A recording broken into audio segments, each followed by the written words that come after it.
Have you ever read oh my god, what's the book called? Hitting Against the Spin by Nathan Lehman and Ben Jones. Have you read the book? No, no.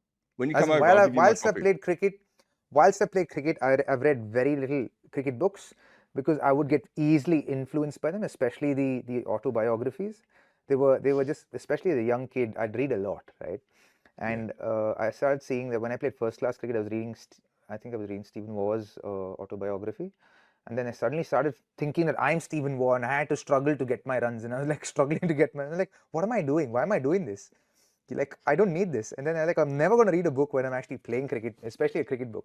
So I never read cricket books while I was playing cricket. I just read everything else. I read spiritual stuff. I read like studies and researches and all that, but never cricket books. So I've not read this book for sure. It's worth having a look at it because it's some of it's a little bit dated now just because the game's moved on a little bit. But it's Mm. it's kind of talking about a few different things. One of the things it talks about is why Australia struggles so much in India.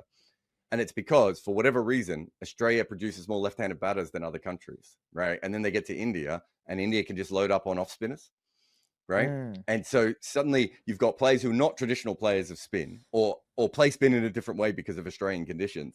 And they turn up and they're left-handers and they're just facing people spinning the ball away from them. So those sorts of things are really, really fascinating when you go into Mm. like the evolution of a sport.